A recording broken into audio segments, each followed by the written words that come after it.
Hello mga ka-amazing, and for today's video, sumpay gyapon ni siya sa kuang mga guest gikan sa El Salvador City, Misamis Oriental. So ako lang gidala diri sa Legion of Rana Ride diri sa glorious Fantasyland.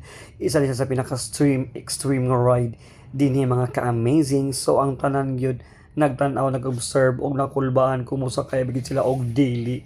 So ang ilang mga kauban ning sakay gyud kini sa mga kauban nga perting mga isuga. So karon mga ka-amazing, gituyok-tuyok na sila ginahinay sa taas pak o gituwad na gid sila laban ng modiya kay nganong inyong gisudlan.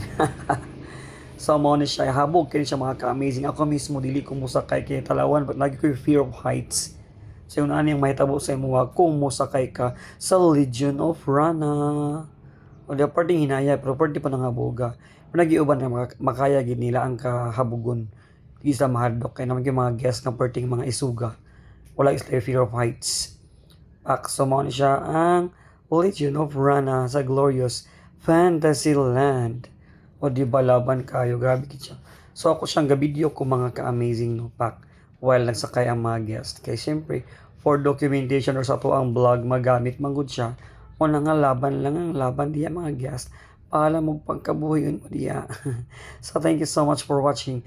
Please like, follow, and share my page. Ka-amazing.